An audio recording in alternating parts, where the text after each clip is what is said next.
Hello વિદ્યાર્થી મિત્રો, તો હવે ધોરણ 7માં આપણે મેથ્સમાં ચેપ્ટર નંબર 1 અને 2 પૂરા કર્યા. જો હજી તમારે જોવાના બાકી હોય તો મારી યુટ્યુબ ચેનલ સર્ચ કરજો ચિંતન ચુડાસમા. તેમાં તમને ધોરણ 7ના મેથ્સના બધા ચેપ્ટરના વિડીયો તમને મળી જશે. ઓકે, તો હવે આપણે ચેપ્ટર નંબર 3ની શરૂઆત કરીએ, જેનું નામ છે માહિતીનું નિયમન. તો કોઈ પણ માહિતી આપી હોય એનું તમારે નિયમન કરતા શીખવાનું છે. પણ પહેલી વસ્તુ, નિયમન એટલે શું? નિયમનનો અર્થ કંઈક ખબર હોય તો આપણે કંઈક કરીએ ને. તો નિયમનનો અર્થ થાય ગોઠવણી. સાદા શબ્દોમાં કહેવાય ને ગોઠવણી. એટલે કે તમને કોઈ માહિતી આપી હોય ને તેને તમારે શું કરવાની છે? વ્યવસ્થિત ગોઠવવાની છે. આ ચેપ્ટરમાં આપણે આ શીખવાનું છે. ઓકે, બહુ બધી રીતે ગોઠવી શકાય. તમે કોઈ પણ માહિતીને કોષ્ટકના રૂપે ગોઠવી શકો. આલેખ ગ્રાફ દોરીને પણ તમે એને ગોઠવી શકો. ઓકે, એટલે આ ને કહેવાય માહિતીનું નિયમન. હવે કોઈક વાર એવું થાય કે કોઈ પણ વાક્ય હોય, બધા આડાવડા થઈ ગયા હોય, બરાબર? તો તે આડાવડા વાક્યને તમે વાંચો તો તમને ખબર ના પડે, પણ જો તેને વ્યવસ્થિત તમે ગોઠવો તો તમને એમાં શું લખેલું છે, એ શું કહેવા માંગે છે તેના વિશે તમને તરત ખબર પડી જાય. કેમ?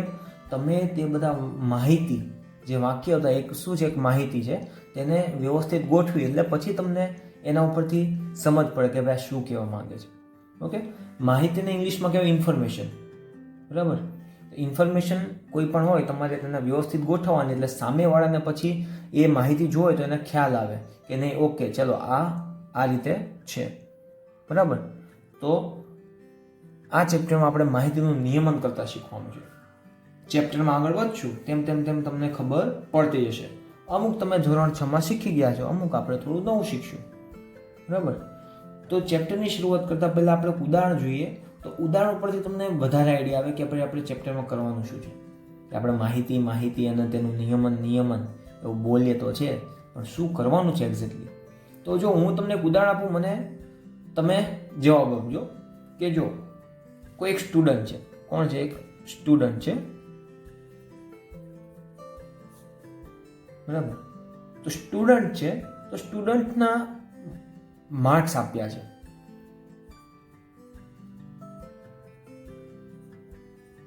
આપણે અંદાજે એટલા 5 વિષયમાં લઈ લઈએ છીએ, બરાબર?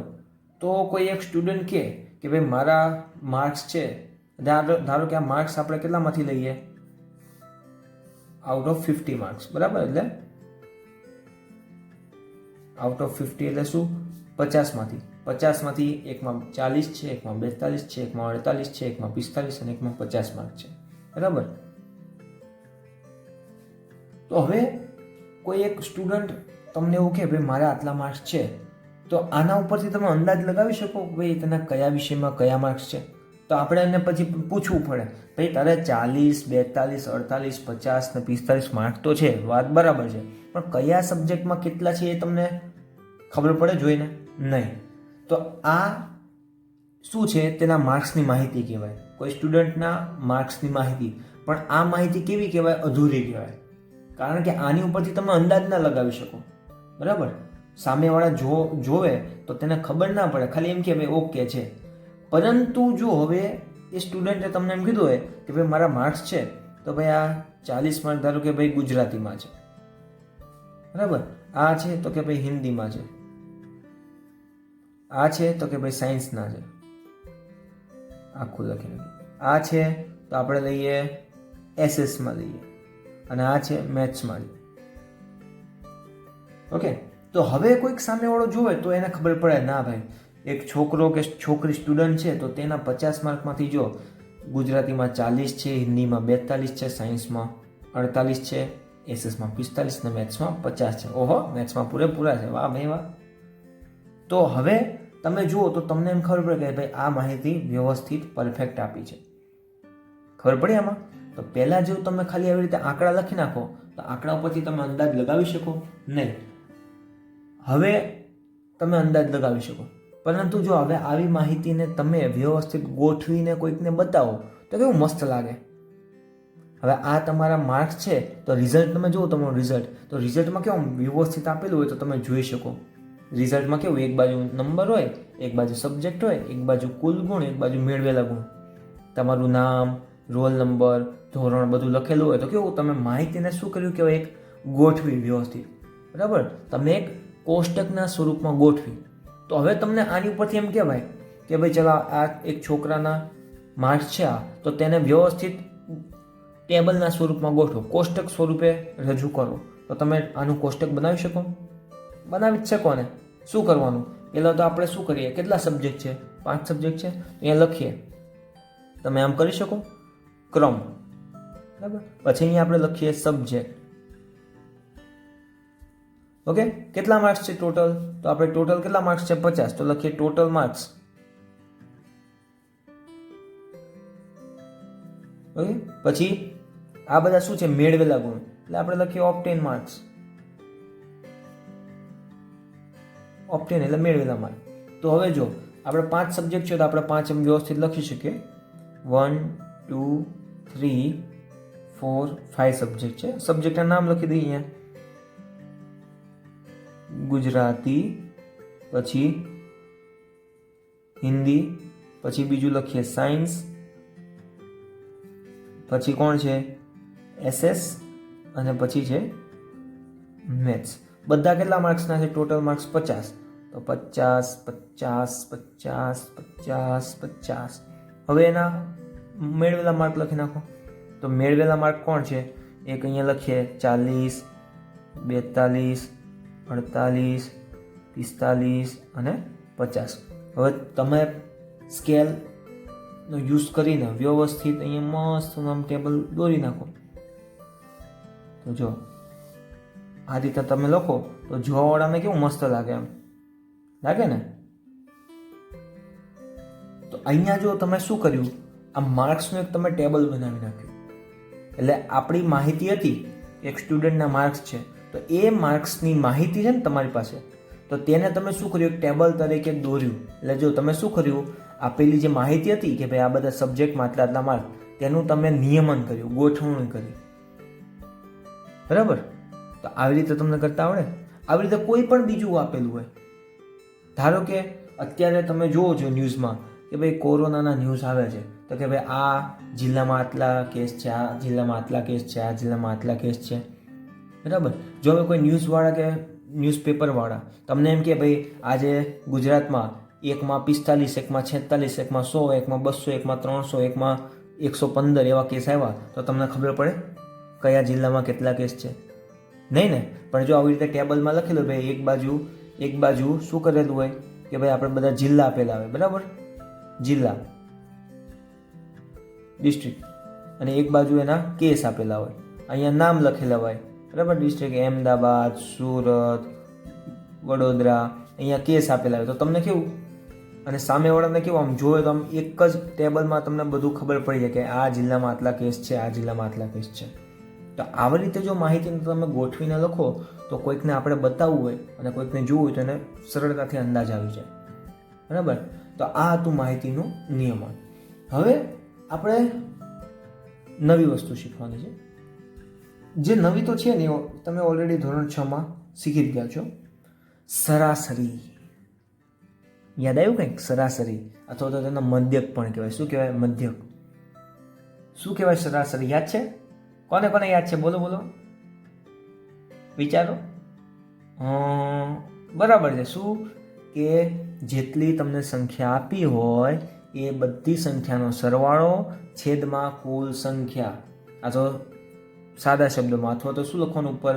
અવલોકનોનો સરવાળો છેદમાં અવલોકનોની કુલ સંખ્યા, એટલે તમને મળે સરાસરી, અથવા તો તેને શું કહેવાય? મધ્યક. આવ્યું તો આવું? ના આવ્યું હોય, જેને યાદ ના હોય તો એ કાંઈ વાંધો નહીં, આપણે અહીંયા શીખી લઈશું ધોરણ 7માં.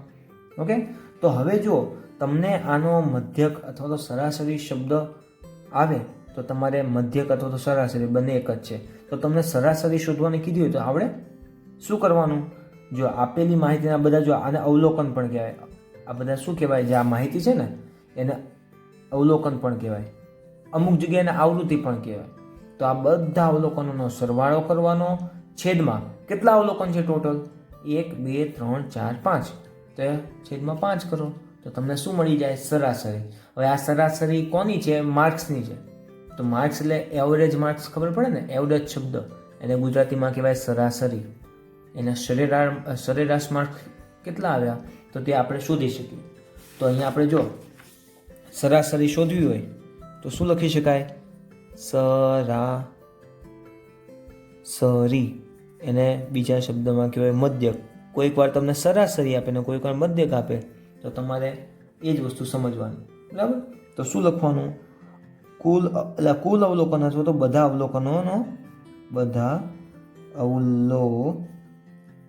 અવલોકનનો સરવાળો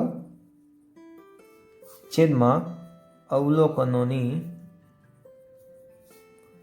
કુલ સંખ્યા. એટલે કે જો અહીંયા અવલોકન એટલે શું? જે તમને માહિતીમાં આપ્યા ને આંકડા તે બધા. તો અહીંયા આપણે અવલોકન કોણ કોણ હતા?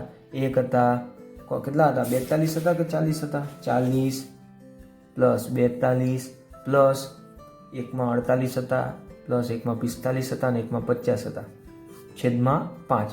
હવે આ 5નો સરવાળો કરો, છેદમાં 5 કરો, જે જવાબ આવે એ તમારે શું કહેવાય? સરાસરી, સરેરાશ. સરેરાશ શબ્દ એ કહેવાય. શું કહેવાય? સરેરાશ. જે બધું કયો બધું એક જ છે. ઓકે, તો આ રીતે તમને સરેરાશ, સરાસરી અથવા તો મધ્યક જે તમારે કહેવું હોય તમે કહી શકો. ઓકે, તો આ રીતે તમને એની સરાસરી મળતી. ચલો, ઓકે. હવે બીજી વસ્તુ જોઈએ.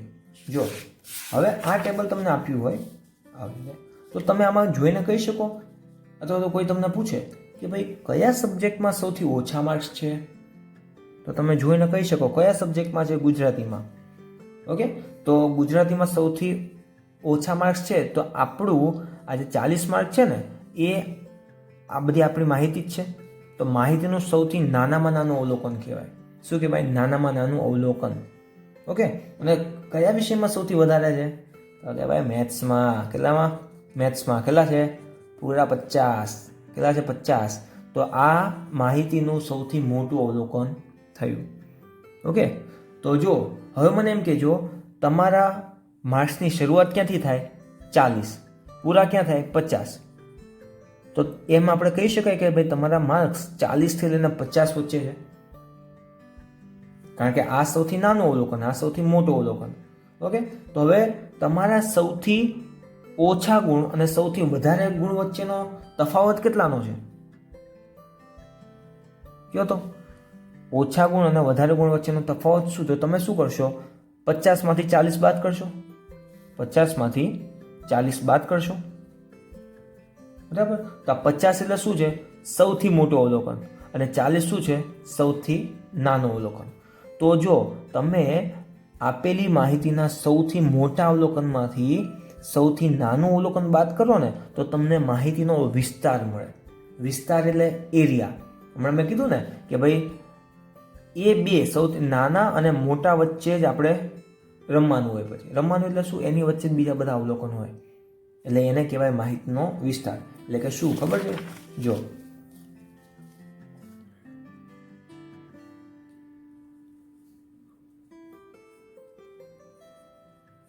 માહિતીનો વિસ્તાર. વિસ્તાર એટલે શું બાળકો? તો કે ભાઈ સૌથી મોટો અવલોકન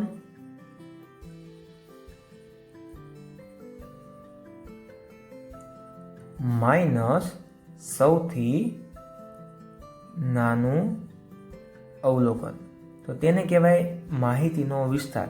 એનો મતલબ એમ કે આપણી માહિતી આ બે વચ્ચે છે. કયું? સૌથી મોટું અવલોકન અને સૌથી નાની અવલોકન, તે બે વચ્ચે જ આપણી માહિતીનો વિસ્તાર છે.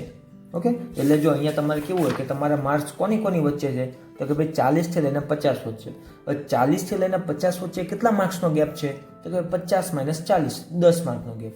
એટલે જો આપણે અહીંયા લખી શકાય કે આપણે ઉપર માટે જો જોવું હોય કે સૌથી મોટું અવલોકન એટલે કેટલા? 50 માર્ક.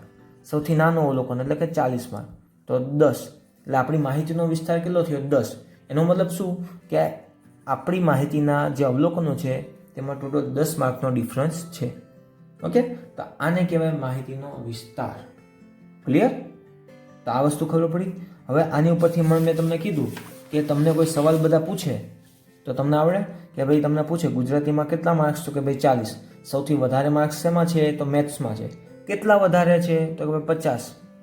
તો આવી રીતે તમને સવાલ પૂછે તો આવડે. પછી જો હવે આપણે નવું શીખ્યા તે પૂછે કે આપેલી માહિતીનો વિસ્તાર શોધો. તો વિસ્તારનું સૂત્ર શું? મોટું અવલોકન માઇનસ નાનું અવલોકન. હવે અવલોકન તમને જો શબ્દ યાદ ના આવે તો યાદ રાખવા માટે આવું યાદ રાખવાનું, સૌથી મોટો આંકડો માઇનસ સૌથી નાનો આંકડો. શું? આપેલી માહિતીનો સૌથી મોટો આંકડો માઇનસ માહિતીનો સૌથી નાનો આંકડો, એને કહેવાય આપણી માહિતીનો વિસ્તાર. ક્લિયર?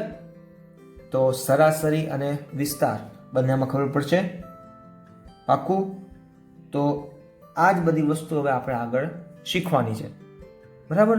તો હવે તમને આવી રીતે સવાલ પૂછે કે ભાઈ આપેલી માહિતી છે તો તેને તમે કોષ્ટકના સ્વરૂપમાં દર્શાવો, પછી તેનો વિસ્તાર ગોતો, પછી આમાંથી સૌથી નાનું અવલોકન કોણ છે, સૌથી મોટું અવલોકન કોણ છે તે શોધો.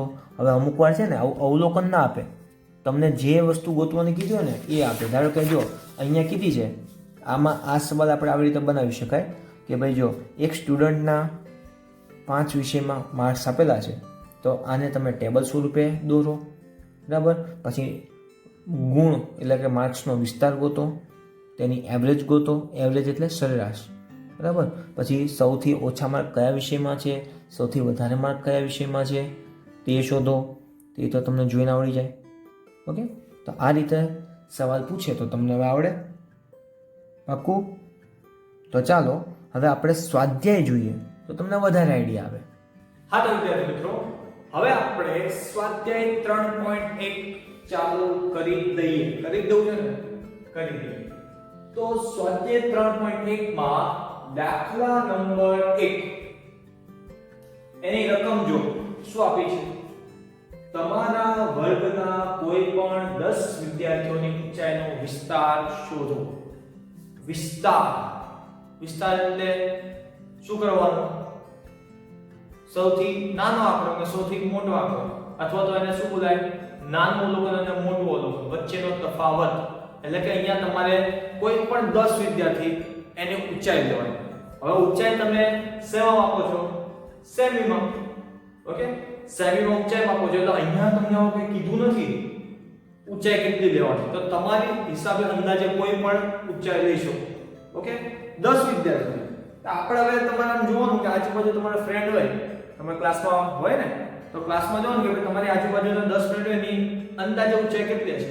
હવે તમે ધોરણ 7 માં જો તો કેટલા હશો? ઇત્તુસા કેટલા છે? જેટલા હોય આપણે અંદાજે મૂકી દઈએ. તો ધારો કે આપણે 10 વિદ્યાર્થીઓની ઊંચાઈ લખીએ. તો જો દાખલાની શરૂઆત કરીએ કે ભાઈ 10 વિદ્યાર્થીઓમાં અલગ અલગ લેતા છે. એકની છે 110 સેમી. કેટલી છે? 110 સેમી.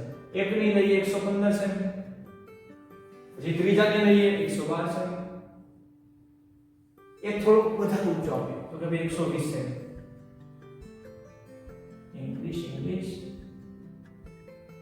એકને થોડું પાછું રાખ તો એકને રાખીએ 105 સેમી. તો ચલો 5 થી થઈ. હવે અંદાજે તમારી સાથે કોઈ પણ મૂકી દો ને.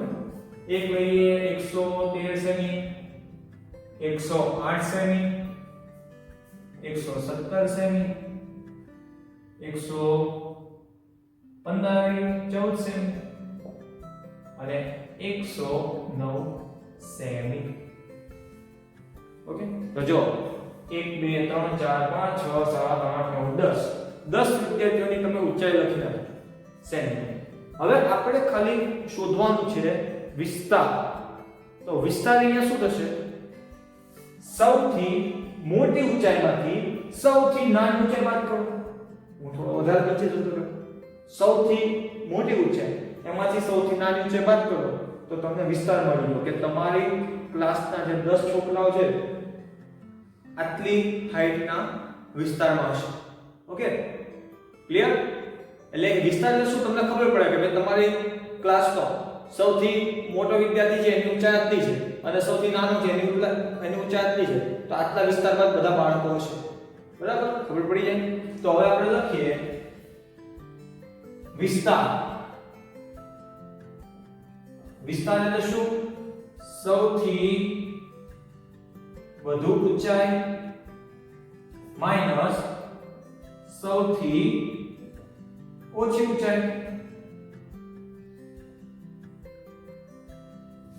તો સૌથી વધારે ઊંચાઈ કઈ છે? કઈ છે? જો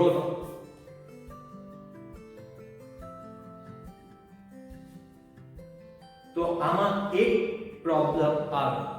શું આવે ખબર છે? તમને એમ જ છે કે તમને આ દાખલો આવડે છે, તમને આવડી જશે, પરંતુ કોઈક વધારે ઉતાવળ કરે, તો શું થાય ખબર છે? જો અહીંયા બધી ઊંચાઈ છે ને આડાવડી આપી છે. એટલે આડાવડી તો કઈ રીતે? જો 110 છે, 115 છે, 112. એટલે જો આના કરતા ઘટી ગઈ. તો આવું હોય ત્યારે હંમેશા એક વસ્તુ તમારે યાદ રાખવાની. તમને દાખલામાં આવી રીતે આડી-અવળી માહિતી આપે, કોઈ પણ દાખલો હોય, તો તમારે પહેલું સ્ટેપ શું કરવાનું? માહિતીને હંમેશા ચડતા ક્રમમાં ગોઠવવી. યાદ રાખજો. શું? માહિતીને હંમેશા ચડતા ક્રમમાં ગોઠવવી. એટલે શું થશે? તમે ચડતા ક્રમમાં ગોઠવો ને તો તમને તે ભૂલાય નહીં. આ જો આડા-અવળી હોય તો હવે ઉદાહરણ તરીકે આમાં કોઈકનું ધ્યાન 120 ઉપર ના ગયું અને 117 લખી નાખે તો જવાબ ખોટો પડે. એટલે આપણે શું કરવાનું? આવા દાખલા ગણતી વખતે હંમેશા પહેલા માહિતીને ચડતા ક્રમમાં ગોઠવવાની. તો આપણે પણ અહીંયા પહેલા ચડતા ક્રમમાં ગોઠવી નાખીએ. એટલે જ મેં અત્યારે જો પહેલા તમને સમજાવવા માટે પહેલા લખ્યું, કારણ કે જો અહીંયા આવી રીતે ભૂલ થાય છે. ઓકે, તો પહેલા આપણે શું કરીએ? માહિતીને ચડતા ક્રમમાં ગોઠવતા. તો સૌથી નાની માહિતી એટલે સૌથી નાની ઊંચાઈ કઈ છે? 105. તો પહેલા લખીએ 105 સેમી. પછી 105 પછી કોણ આવે? 108 સેમી. 108 પછી કોણ આવે છે? 109 સેમી. 109 પછી કોણ આવે છે? કોણ? તો અહીંયા ટિક કરતું જાઓ. 1 થઈ ગયો. 1 2 3. હવે કોણ આવ્યું? 110 સેમી. 4 થઈ ગયા. એટલે આપણને લડતા માટે 110 પછી કોણ આવશે? 112 आएगा. कितना आएगा? 112. चलो ओके, तो 5 થઈ. હવે કોણ બાકી? 112 પછી 12 13. 113 સેમી. 113 સેમી. ચલો આ થઈ ગયું. હવે 114. આ તો બધા લાઈનમાં જ આવ્યા લાગે છે. એક છે 115 સેમી. હવે કોણ બાકી? 117 સેમી અને 120 સેમી. થઈ ગયું. તો આપણે શું કર્યું? માહિતીને ચડતા ક્રમમાં ગોઠવ્યું. આપણો જ ફાયદો છે. એક સ્ટેપ વધારે થાય પરંતુ ફાયદો આપણો જ છે. કેમ? માર્ક રોકડા મળે આમાં. બરાબર, ઉતાવળમાં ભૂલાઈ ગયું હોય તો માર્ક જતો રહે, પછી અફસોસ થાય આ તો આવડતું નહીં રહી. એટલે ચડતા ક્રમમાં ગોઠવવાનું યાદ રાખજો, ભૂલ નહીં કરતા. હવે આપણે વિસ્તાર ગોઠવો છે, તો વિસ્તાર ગોઠવીએ. તો વિસ્તાર મોટા આવડે છે? નહીં રે ભાઈ, આમાં વિસ્તાર ગોઠવવાનો. તો વિસ્તારમાં લખશું સૌથી વધુ ઊંચાઈ માઈનસ સૌથી ઓછી ઊંચાઈ. તો હવે જો સૌથી વધારે ઊંચાઈ કઈ છે? 120. મળી ગઈ ફટફટ. તો 120 સેમી માઈનસ સૌથી ઓછી ઊંચાઈ 105 સેમી. તો 120 માઈનસ 105 કેટલા આવે? 15 સેમી. સિમ્પલ છે. તો 15 સેમી આવી ગયો આપણો જવાબ. કે આપણી માહિતીનો વિસ્તાર એટલે કે ઊંચાઈનો વિસ્તાર કેટલો છે? 15 સેમી. ક્લાસમાં આ 10 વિદ્યાર્થીઓ છે, 15 સેમીનો જે ગેપ છે એની અંદર બતાવી દે. એટલે માહિતીનો વિસ્તાર કેટલો થાય? 15 સેમી. ક્લિયર? તો જોઈ લો દાખલો.